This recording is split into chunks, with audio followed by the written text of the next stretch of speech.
الحمد لله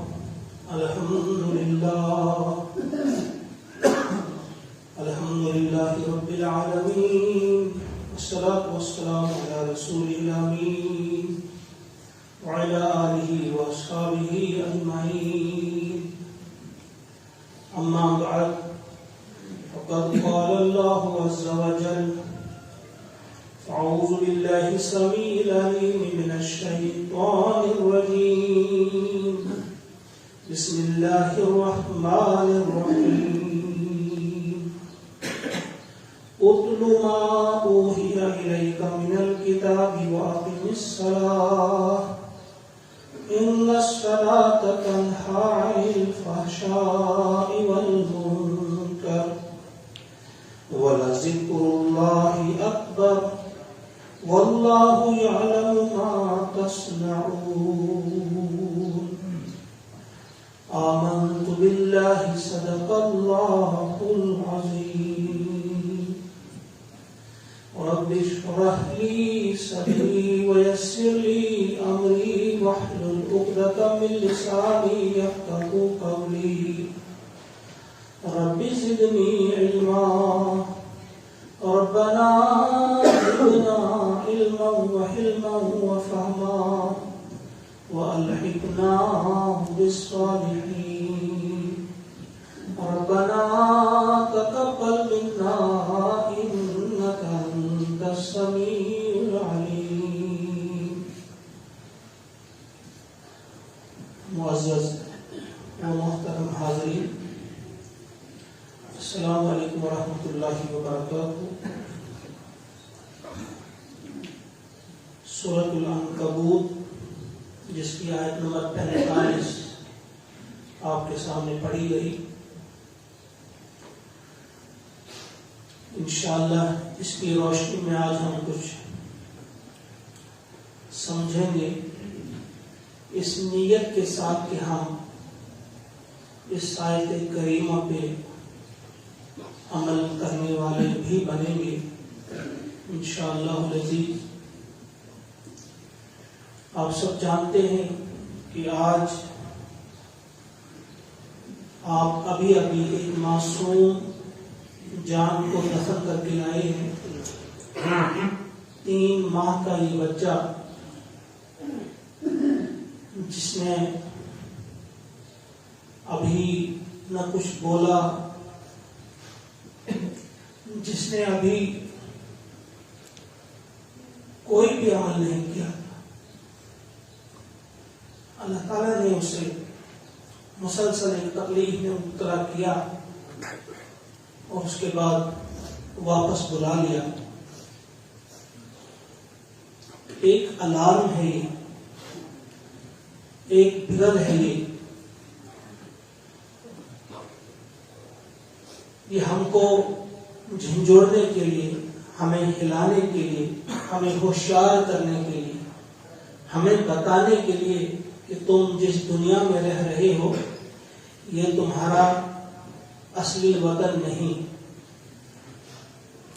یہ ہمیشہ رہنے کی جگہ نہیں. کاش کہ ہم سمجھتے، کاش کہ ہمارے دل کے کان جو ہیں وہ کھلتے اس دھماکے سے.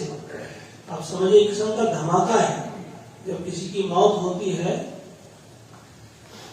تو یہ دھماکہ ہوتا ہے تاکہ ہمارے کان کھل جائیں. جو ہم اندھے بہرے بن کر زندگی بسر کرتے ہیں، ہمیں احساس ہی نہیں ہوتا کہ ہم کہاں ہیں، ہم کیوں بھیجے گئے ہیں. تو بہرحال اللہ سے دعا ہے، دعا ہی کی جا سکتی ہے، اور دعا ہی ایک مضبوط ترین ہتھیار ہے.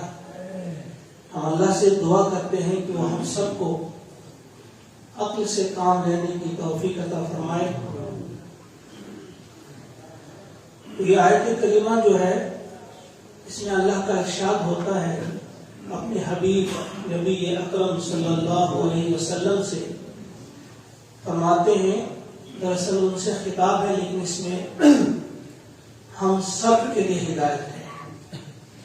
بہت ساری آیات ایسی ہیں، آپ جانتے ہیں کہ حضور کو مخاطب سمجھ کر بات کہی گئی ہے، لیکن وہ ہم سب کے لیے ہوتا ہے۔ اس میں حکم فرمایا اتلو، تلاوت کیجیے، آپ پڑھیے، آپ ما اوحی الیک، جو وحی کیا گیا آپ کی طرف، جو وحی کے ذریعے آپ پر نازل کیا گیا، تم پر نازل کیا گیا، من الکتاب، الکتاب قرآن، قرآن کی جو آیات وحی کے ذریعے تم پر نازل کی گئیں، تم ان کی تلاوت کرو۔ وَأَقِمِ الصَّلَاةَ، اور نماز قائم کرو۔ تلاوت اور نماز قائم کرنے کا حکم ہو رہا ہے۔ تلاوت اور نماز، یہ حالات ہے کہ انتہائی شدت اختیار کی تھی، بہت زیادہ گمبھیر حالات تھے، پریشانیوں کا سامنا کر رہے تھے سارے ہی مومنین۔ تو ان پریشانیوں سے بچنے کے لیے اس وقت جس طاقت کی آپ کو ضرورت تھی، جس ہمت کی آپ کو ضرورت تھی، جس اسلحہ کی آپ کو ضرورت تھی، جس ہتھیار کی آپ کو ضرورت تھی، اللہ تعالیٰ نے فرما دیا کہ دو ہی چیزیں جو آپ کو ان مشکل ترین حالات میں ثابت قدم رکھ سکتی ہیں، وہ ہے تلاوت قرآن اور نماز۔ یہی دو چیزیں ہیں، مختلف انداز سے مختلف مقامات پہ ہمیں بتایا گیا ہے، فرمایا گیا ہے وَاسْتَعِينُوا بِالصَّبْرِ وَالصَّلَاةِ، کہیں فرمایا استعانت، مدد مانگو اللہ سے آپ، اس چیز کے ذریعے، صبر اور نماز کے ذریعے۔ اور یہاں فرمایا کہ آپ تلاوت قرآن کیجئے، لیکن تلاوت میں یاد رکھیے اس میں یہ مفہوم شامل ہوتا ہے کہ انسان سمجھ کر پڑھے۔ تلا اسے کہتے ہیں کسی کے پیچھے پیچھے آنے کی۔ آپ پڑھتے ہیں والشمس وضحاها والقمر اذا تلاها، قمر جو ہے اس میں پیچھے آتا ہے، شمس کے پیچھے، تلا ہوتا ہے کسی کے پیچھے آنا۔ تو تلاوت کا مطلب ہوتا ہے پیچھے پیچھے چلنا۔ گویا آپ قرآن پڑھیں گے تو قرآن کے پیچھے اسی وقت آپ چل سکتے ہیں جب اس کے معنی اور مفہوم بھی آپ سمجھیں گے۔ جیسا قرآن کی معنی، قرآن کا مفہوم سمجھنا بھی انتہائی ضروری ہے، ورنہ یہ بہت بڑا ظلم ہوگا اس کتاب کے ساتھ کہ آپ اسے پڑھیں گے لیکن اسے سمجھیں گے نہیں۔ تو فرمایا کہ آپ تلاوت کیجئے ان آیات کا جو آپ کی طرف ہم نے اتاری ہیں وحی کے ذریعے، اور ساتھ ہی ساتھ نماز قائم کیجیے۔ وَأَقِمِ الصَّلَاةَ إِنَّ الصَّلَاةَ تَنْهَىٰ عَنِ الْفَحْشَاءِ وَالْمُنکَرِ، بے شک نماز جو ہے یہ فحش اور منکر سے روکتی ہے، بے حیائی کے کاموں سے روکتی ہے اور گناہوں سے بچاتی ہے، اللہ کی نافرمانی سے، اللہ کے رسول علیہ الصلوۃ والسلام کی نافرمانی سے یہ بچاتی ہے۔ وَلَذِكْرُ اللَّهِ أَكْبَرُ، اور اللہ کی یاد تو زیادہ بڑی چیز ہے، اللہ کی یاد تو زیادہ بڑی چیز ہے۔ وَاللَّهُ يَعْلَمُ مَا تَصْنَعُونَ، اور اللہ تعالیٰ جانتا ہے جو کچھ تم بناتے ہو، جو کچھ تم کرتے ہو، جو کچھ تم کماتے ہو، جو کچھ بھی تم کرتے ہو، تمہارے تمام اعمال سے باخبر ہے اللہ تعالیٰ۔ صرف چند لمحوں کے لیے میں آپ سے کہوں گا کہ تھوڑی دیر کے لیے آپ پوری توجہ قرآن پاک کی اس آیت کی طرف مبذول کیجیے، اس کو سمجھنے کی کوشش کیجیے، اور یہ اپنی ڈیوٹی سمجھیے، فرض سمجھیے۔ کئی بار آپ سے کہا جا چکا ہے کہ جس وقت آپ قرآن پاک کی کوئی آیت سنتے ہیں یا پڑھتے ہیں، اللہ اس وقت بول رہا ہوتا ہے آپ سے۔ یہ آپ نے صرف تصور نہیں کرنا ہے کہ ہم سمجھیں گے کہ ایسا ہوتا ہے، یہ سمجھنے کی بات نہیں، بلکہ حقیقت میں اللہ اس وقت بول رہا ہوتا ہے آپ سے۔ یہ زندہ کتاب ہے، آپ کسی مردہ کتاب کی تلاوت نہیں کرتے۔ زندہ کتاب ہونے کا مطلب یہی ہے کہ جب آپ اس کو کھولتے ہیں، پڑھتے ہیں یا اس کو سنتے ہیں، اس کی کسی بھی آیت کو، تو اس وقت اللہ آپ سے بولتا ہے، اللہ آپ سے بول رہا ہوتا ہے۔ تو دیکھیے اب یہ اس پہلی چیز کو ہم پکڑتے ہیں، پہلے کی تلاوت، اللہ کی کلام کی تلاوت۔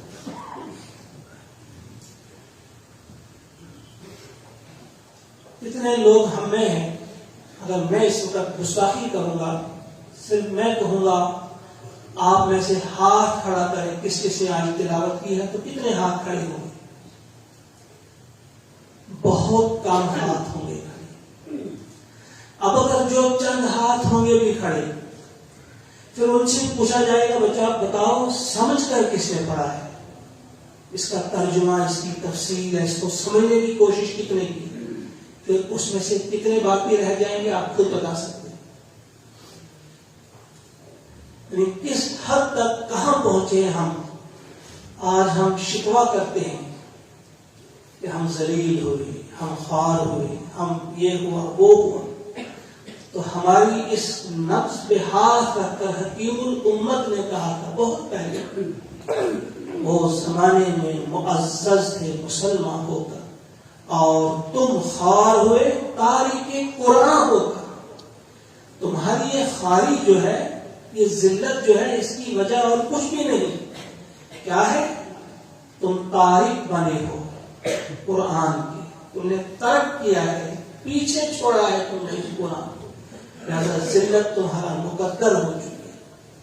اگر آج بھی ہم چاہتے ہیں کہ ہماری یہ ذلت ہم سے دور ہو، ہمیں پھر وہی عزت ملے جو تھی کبھی، تو اس کے لیے پہلا کام یہی کرنا ہے جو فرمایا جا رہا ہے کہ تلاوت قرآن کیجیے۔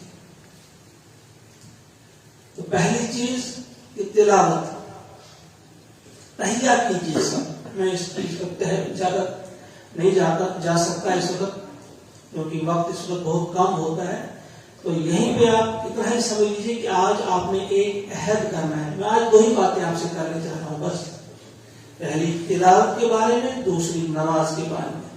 تو تلاوت کے بارے میں آج آپ عہد کر لیجیے کہ ہم ضرور تلاوت کیا کریں گے۔ اگر انتہائی مصروفیت کبھی رہی تو پھر بھی ہم 15 منٹ سے کم کبھی نہیں کریں گے تلاوت۔ یہ آپ تہیہ کر لیجیے، عہد کر لیجیے۔ اگر کبھی آپ سے چھوٹ جاتی ہے، کچھ جرمانہ کیجیے اپنے آپ کو، کوئی سزا دیجیے خود اپنے آپ کو، تاکہ آئندہ آپ سے غفلت نہ ہو۔ پہلی چیز یہ۔ دوسری چیز، اب نماز قائم کرنے کا حکم، وہ اقیم الصلاۃ، نماز قائم کرو۔ تو نماز کے سلسلے میں بہت زیادہ لاپرواہی ہم سے ہوتی ہے۔ اتنے ہم نے ابھی روزوں سے ہم فارغ ہوئے ہیں، روزوں میں ہم دیکھتے تھے کہ صبح یہ مسجد بھری ہوتی تھی، آج ہم دیکھتے ہیں کہ دوسرا صفحہ مکمل نہیں ہوتا، کبھی ہوتا ہے کبھی نہیں ہوتا ہے، بس 2 صفحے آپ سمجھیں۔ اور میں اپنے ایک دوست سے آج ہی بات کر رہا تھا کہ تم نے صبح اذان دی تو نماز کس نے پڑھائی؟ کہا آیا نہیں کوئی، میں اکیلا تھا، میں نہیں اذان دی، میں ہی نماز پڑھ کے گھر آ گیا۔ یہ نماز، یہ پہلی چیز جو ہے، اولین کوشش نماز، وہ جو آپ پڑھتے ہیں، اس دن بھی سب سے پہلی چیز جس کے بارے میں سوال ہوگا وہ نماز ہی ہوگی۔ تو کیا ہم اس نماز کے ساتھ اتنی غفلت برتتے ہیں، اتنی بے حسی ہے، اتنے ہم نافرمان ہیں؟ ہم کہتے ہیں چلو جی صبح کی نماز قضا ہوگی، 1 بار ہوگی، 2 بار ہوگی، بار بار قضا ہوگی، بار بار ہماری جماعت ہم سے چھوٹ جائے گی۔ کرکٹ آپ کھیلتے ہیں، کرکٹ سے بڑے آپ بہت زیادہ کرکٹ کے دل دادا ہیں، میچز ہو رہے ہیں، آج بھی ہو رہے ہیں، وہاں آپ کو ایک اوور میں کتنی بار آپ کو اجازت ہوتی ہے باؤنسر مارنے کی؟ آپ کہیں گے غلطی ہو گئی، 1 مارا، 2، 3، تو کیا آپ کو پینالٹی نہیں پڑے گی؟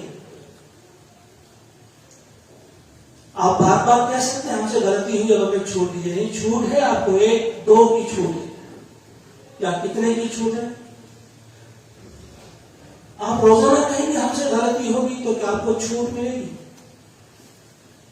آج نماز جماعت کے ساتھ نہیں پڑھ سکتے، کل پھر نہیں پڑھ سکے، آپ پرسوں پھر نہیں پڑھ سکتے، تو اتنے ڈھیٹ ہم بن چکے ہیں، اتنی بے غیرتی ہے یہ کہ اللہ تعالیٰ ہمیں بلاتا ہے میرے دربار میں آؤ، اور ہم کہتے ہیں ہماری آنکھ نہیں کھلتی۔ تو اس چیز کی طرف دھیان دیجیے کہ یہ بار بار کی غفلت اور بار بار کی نافرمانی اس پر بڑی شدید گرفت ہوگی۔ اور امام جعفر صادق رحمۃ اللہ تعالی کے پاس ایک شخص آتے ہیں، ایک سفر پہ جانا تھا، تجارتی سفر پہ، انہوں نے کہا ذرا استخارہ میری طرف سے آپ کیجیے تھوڑا سا، کیا یہ سفر میرے لیے مفید ہے؟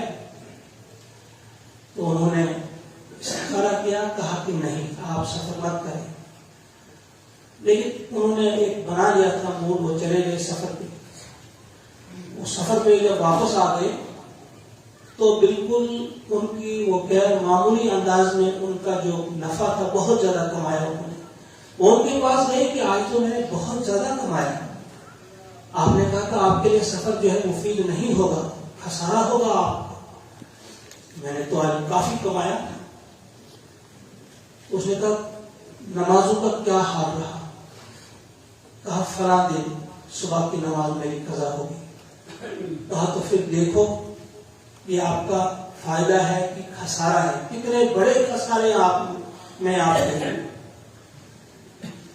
پیارے نبی صلی اللہ علیہ وسلم نے فرمایا ہے صبح کی جو 2 سنتیں ہیں، فرض کو پہلے چھوڑیے، فرض کا تو مقام بہت بلند ہے، 2 سنتیں جو ہیں ان کے بارے میں آپ نے فرمایا کہ یہ دنیا و ما فیہا سے بہتر ہے، یعنی جو کچھ اس دنیا کی قیمت ہے، یا دنیا میں جو چیزیں ہیں، دنیا میں وہ نیو یارک کی وہ اسکائی اسکریپرز، وہ 100 منزلہ عمارتیں، دنیا میں جتنے سونے کے خزانے ہیں، ہیرے جواہرات، جو بھی اس دنیا میں کہتا اس سے بہتر ہے صبح کی 2 سنتیں۔ اب خود آپ اندازہ کرو تم نے گھاٹے کا سودا کیا ہے یا نفع کا سودا کیا؟ وہ کتنا بھی تم نے کمایا ہو لیکن نماز تم نے کھوئی ہو، نماز تم نے ضائع کی ہو، تو یہ تمہارے لیے گھاٹے کا سودا ہے۔ بار بار غور کیجیے اس بات پہ کہ نماز کے بارے میں کتنی زبردست تاکید آئی ہے۔ فرمایا جا رہا ہے اقیم الصلاۃ، کتنے مقامات پہ، تفصیل میں نہیں جاؤں گا اس وقت۔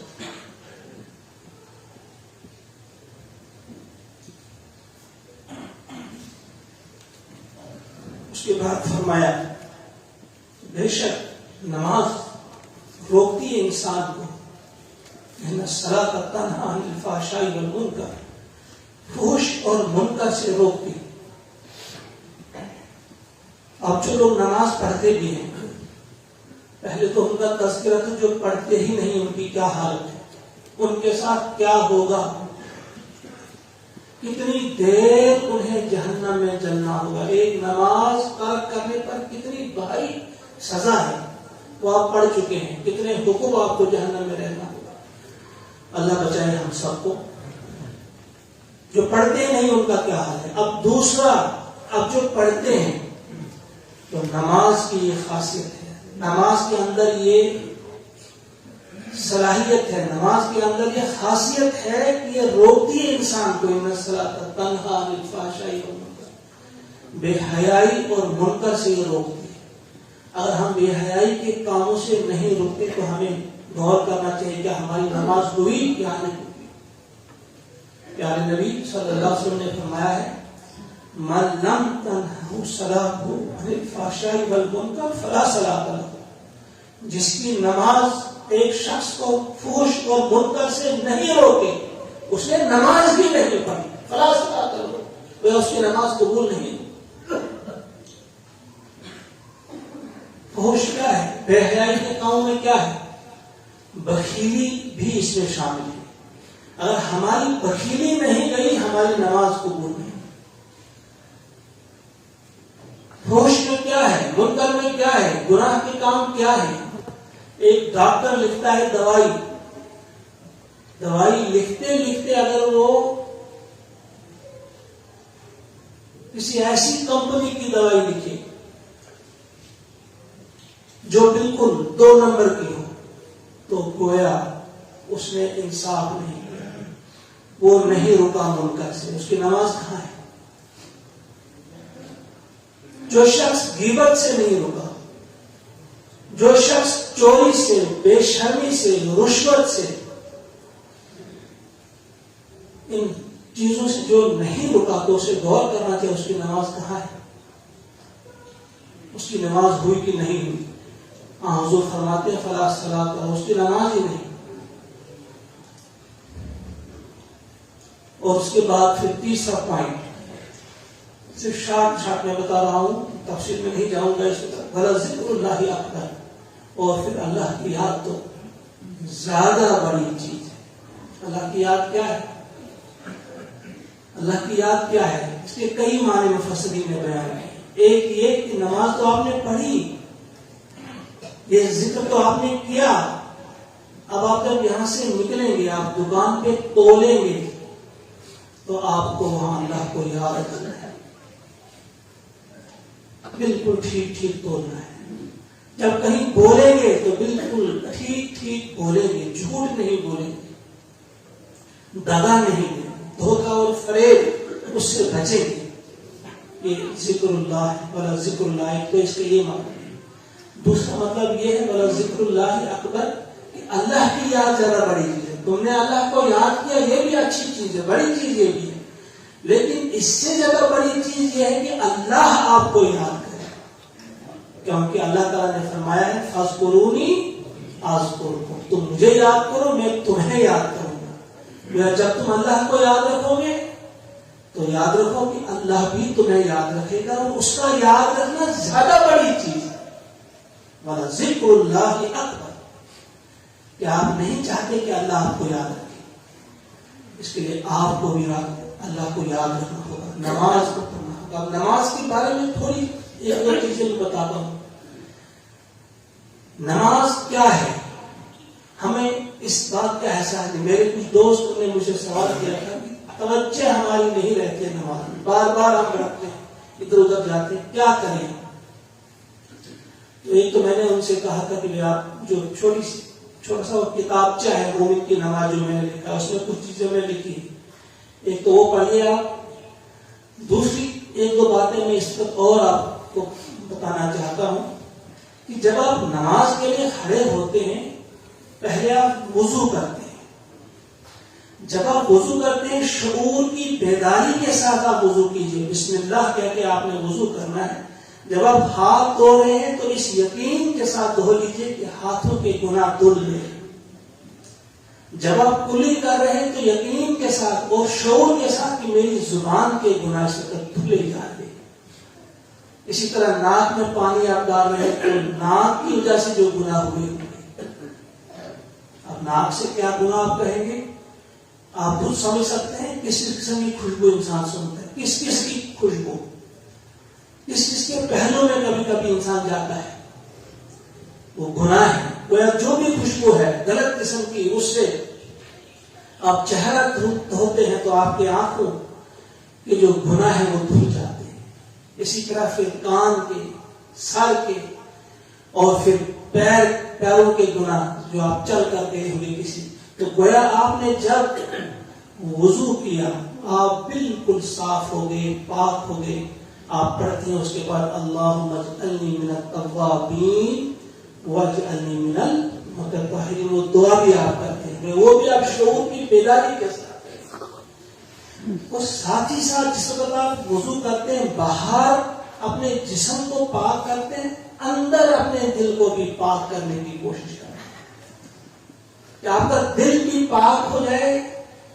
تمام لوگوں کی، تمام چیزوں کی محبت کو سائڈ میں رکھ دیجیے، باہر نکال دیجیے، اور اللہ کی عظمت اور اللہ کی محبت کو جگہ دیجیے. بلکہ گھر سے نکلتے ہوئے بھی آپ پڑھیے کہ اللہ میں تیری طرف آ رہا ہوں، اللہ میں صرف تیری ہی رضا کے لیے نماز پڑھے گا، میں کسی کو خوش کرنے کے لیے نہیں، مجھے بس تیری خوشی چاہیے۔ اپنی بولی میں، اپنی زبان میں گفتگو کرتے ہوئے آ جائیے۔ پھر وضو کیا آپ نے، پھر اندر جب مسجد میں آ گئے، جب نماز شروع کرتے ہیں آپ، تو جب ہم اللہ اکبر کہتے ہیں، یاد رکھیے بہت بار بتایا جا چکا ہے، پھر غلطیاں ہوتی ہیں۔ یہ ہتھیلیاں جو ہے بالکل خانہ کعبہ کی طرف رہے، قبلہ کی طرف، اللہ اکبر کہیں آپ۔ اور اللہ اکبر کا مطلب یہ ہے کہ کوئی بھی بڑا نہیں، بس اللہ بڑا ہے۔ آپ نہیں کہیں گے اللہ سب سے بڑا ہے، یہ کہنا درست نہیں۔ بھائی آپ کسی کو مقابلے میں لا رہے ہیں، کوئی آپ کے مقابلے میں، جب یہاں کچھ لوگ ہم کہتے ہیں وہ بڑا ہے، اس سے مطلب آپ مقابلہ کر رہے ہیں، تو اللہ کا کسی کے ساتھ مقابلہ ہے ہی نہیں۔ ہم اللہ اکبر کے ترجمہ اکثر دیکھتے ہیں اللہ سب سے بڑا ہے، نہیں، کیونکہ اللہ ہی بڑا ہے، اللہ بڑا ہے یا اللہ ہی بڑا ہے، بس۔ ہم یہ نہیں کہیں گے اس سے بڑا ہے، اس سے بڑا ہے، نہیں، وہ بڑا ہے، ایک ہی ہے، بس، بڑا ہو کوئی ہے ہی نہیں۔ ہم رہ ہی نہیں سکتے، تو ذہن میں رکھیں جو اللہ اکبر کہتے ہیں تو آپ آسمانوں میں جتنے بھی مخلوقات ہیں ان کا آپ نے انکار کیا، کوئی بڑا نہیں، زمین میں کوئی بڑا نہیں، مشرق میں کوئی بڑا نہیں، مغرب میں کوئی بڑا نہیں، شمال میں نہیں، جنوب کوئی بڑا نہیں، اللہ بڑا ہے۔ تو اللہ اکبر کہہ کے جب آپ ہاتھ مارتے ہیں، پھر آپ ثنا کہتے ہیں، اس کا ترجمہ ضرور آپ پڑھیں، سبحان اللہ و بحمدہ۔ آپ کس طرح سے حمد و ثنا بیان کرتے ہیں اللہ کی۔ پھر سورہ فاتحہ آپ پڑھتے، سمجھ کے پڑھیں، پھر آپ قرآن پاک کی چند آیات پڑھتے ہیں یا کوئی سورت آپ پڑھتے ہیں، اس وقت ذہن میں بالکل ہر وقت یہ رہے کہ یہ اللہ مجھ سے بول رہے ہیں، جو بھی میں پڑھ رہا ہوں، قرآن کی جو بھی آیت میں تلاوت کر رہا ہوں، یہ سمجھو کہ اللہ، زبان آپ کی ہے لیکن اللہ آپ سے کچھ بول رہا ہے، اور آپ فرما بردار غلام کی طرح کھڑے ہیں اور سن رہے ہیں۔ چاہے آپ یہاں باندھ رہے ہیں یا ہاتھ اوپر باندھ رہے ہیں، تحت السرہ بھی فوق السرہ بھی دونوں ثابت ہیں، یا اوپر بھی باندھیں گے یا ہاتھ چھوڑیں گے، ہم اس پر آپ کو کوئی آپ نہیں ٹوکیں گے، جہاں بھی آپ نے ہاتھ باندھے، مگر یہ رکھو یاد کہ آپ فرما بردار غلام کی حیثیت سے اللہ کے سامنے اور سن رہے ہیں اللہ کیا حکم آپ کو دے رہے ہیں۔ وہ جبھی آپ کو معلوم ہوگا جب آپ معنی اور مفہوم بھی سمجھیں گے ان آیات کو۔ جب آپ نے سنا، اب دوسرا مرحلہ آتا ہے کہ پھر آپ جھک جاتے ہیں، اب آپ کی طرف سے، ابھی تک اللہ آپ سے کچھ بتا رہا تھا، اب آپ کی طرف سے ریسپانس، آپ گئے رکوع میں، سبحان ربی العظیم، آپ نے کہا پاک ہے میرا رب جو عظیم ہے، گویا میں حقیر ہوں تو عظیم ہے، میں نے سن لیا تیرا اور میں نے جھک گیا، سر تسلیم خم کر لیا، میں نے مانا اسی کے مطابق میں زندگی بسر کروں گا۔ آپ کہتے ہیں سبحان ربی العظیم، کم سے کم 3 بار آپ کہتے ہیں۔ اس کے بعد جب کھڑے ہوتے ہیں، سمیع اللہ لمن حمیدہ، سن لیا اللہ نے جس کی تعریف کی گئی۔ تو یہ آپ نہیں کہتے، آپ کی زبان سے ادا ہو رہے ہیں، لیکن اللہ کہتا ہے کہ سن لیا اللہ۔ تو علماء لکھتے ہیں سمیع، سننے سے یہاں مراد یہ سننا نہیں جس طرح ہم نے سنا، سننے سے مراد قبول کر لیا آپ کا یہ رکوع اللہ نے قبول کر لیا، تمہاری یہ جو تسبیح تم نے کہی اس رکوع میں کہ قبول ہو گئی، اللہ کی طرف سے اعلان ہے سمیع اللہ۔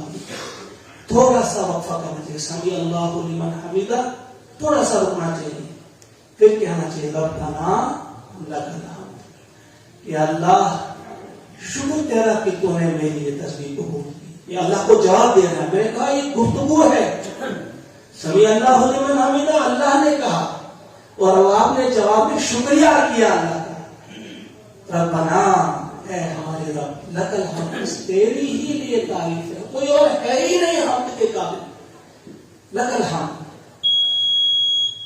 رکوع میں آپ جھک گئے تھے لیکن اب آپ کو کوئی تسلی نہیں آئی, اب آپ بچھ گئے اور آپ نے اپنا ماتھا رگڑا زمین پر. اب آپ نے کہا سبحان ربی الاعلی, کہ پاک ہے میرا رب جو اعلیٰ ہے, گویا میں ادنا ہوں. اللہ اعلیٰ ہے اور میں ادنا ہوں. پھر آپ تشہد کرتے ہیں. یہاں بھی یہ سمجھنا چاہیے کہ رکوع ایک آپ کرتے ہیں, سجدے دو کرتے ہیں. یہ پہلے بھی کہہ چکا ہوں, پہلا سجدہ آپ کو منہا خلقناکم یاد دلاتا ہے کہ یہ تمہاری پیدائش ہے مٹی سے, اور دوسرا سجدہ فیہا نعیدکم, اسی میں تمہیں جانا ہے, موت کی یاد. پھر دو سجدوں کے درمیان جو مختصر سا وقت ہے یہ زندگی ہے دنیا کی, بس یہ بھی یاد رہے. پھر آپ تشہد میں بیٹھتے ہیں تو پہلے آپ التحیات للہ والسلام, پھر آپ درود پڑھتے ہیں, پھر کوئی دعا کرتے ہیں. اب دیکھیے آپ التحیات میں کیا ہے کہ وقت ہو چکا ہے, اب میں نہیں بتا سکتا اس طرح. درود, اس سے پہلے آپ اللہ کی حمد و ثنا کرتے ہیں, پھر درود بھیجتے ہیں, اس کے بعد آپ دعا کرتے ہیں. جب کبھی آپ فرض نماز بھی ادا کرتے ہیں, آپ ربی علی آپ نے ختم کر لیا, پھر بیٹھتے ہیں, پھر آپ گونگتے ہیں یا پھر جمعیاں لیتے ہیں. ہاں کو تو کہتے ہیں بڑا دیر کر دی. بھائی اگر آپ نے ربی علی مکمل کیا, کوئی اور دعا پڑھو. یہ تو دعا کا بہترین موقع ہوتا ہے. جب آپ کسی بڑے انسان کے پاس جاتے ہیں, پہلے آپ اس کی تعریف کرتے ہیں. جب آپ نے میری فلاں جگہ مدد کی تھی, آپ بہت اچھے ہیں, آپ نے یہ کیا تھا, وہ کیا تھا, وہ کیا تھا, جو بڑی تعریف کرتے ہیں. اچھا بتاؤ بولنا کیا ہے, آئے کس لیے ہو؟ تو جناب میرا وہ فلاں کام تھا, وہ اگر آپ تھوڑا سا, بس یہی وہ بڑی ہوتی ہے. آپ نے پوری تعریف کی ابھی تک, اب آپ نے اپنا کام بتانا ہے, اب آپ نے دعا کرنی ہے. جتنی آپ دعا کریں, جتنی بھی آپ دعا کریں. اب فرض میں تو آپ زیادہ لمبی نہیں کر سکتے, جو آپ امام کے پیچھے ہوتے ہیں, لیکن جو سنتیں آپ ادا کرتے ہیں, جو نوافل آپ ادا کرتے ہیں, جتنی بھی آپ دعائیں کریں گے, صرف ایک دو باتوں کا دھیان رکھنا ہے کہ رکوع کی حالت میں اور سجدے کی حالت میں آپ قرآنی دعائیں نہیں کریں گے, کیونکہ قرآن رکوع کی حالت میں یا سجدے کی حالت میں پڑھنا بہتر نہیں. ہاں جب آپ تشہد میں ہیں آپ پڑھیے, کتنی دعائیں پڑھ لی آپ نے. رکوع کی حالت اور سجدے کی حالت میں آپ اور دعائیں پڑھ سکتے ہیں, جتنی بھی آپ چاہیں. نماز تو دعا ہی ہے, مکمل نماز میں آپ دعا کر سکتے ہیں. ایک ایسا آپ کا ہونا چاہیے رابطہ اللہ کے ساتھ کہ آپ کچھ بتا رہے ہیں, اللہ آپ سے کچھ بتا رہے ہیں, آپ یہاں سے کچھ بتا رہے ہیں, اللہ آپ سے کچھ بتا رہا ہے. تو یہ ذہن میں رہے کہ آپ فرما بردار غلام کی حصے سے کھڑے ہوتے ہیں اللہ کے سامنے, اور آپ سنتے ہیں قرآن, اور قرآن یا اللہ کا کلام آپ سنتے ہیں. پھر آپ جھک جاتے ہیں, یہاں سے آپ کہتے ہیں بس میں جھک گیا. پھر آپ سجدے میں جاتے ہیں, پھر آپ دعائیں کرتے ہیں. تو جب آپ یہ زندہ نماز ہم کہیں گے, یہ مردہ نماز نہیں ہونی چاہیے. کچھ آپ رٹی رٹائی باتیں پڑھتے یہاں سے ایک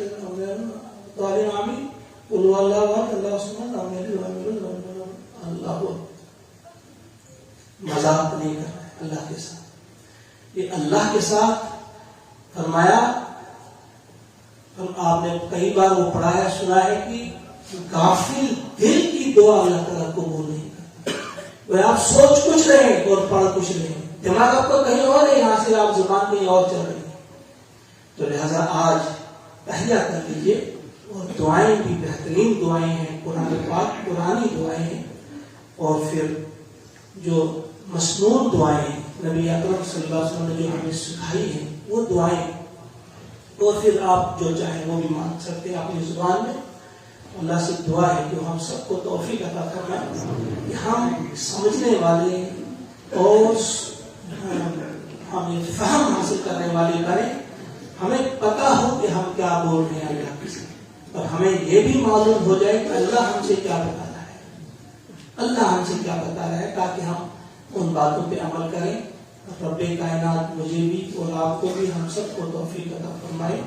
ربنا تقبل منا انک انت السمیع العلیم. السلام علیکم ورحمۃ اللہ وبرکاتہ.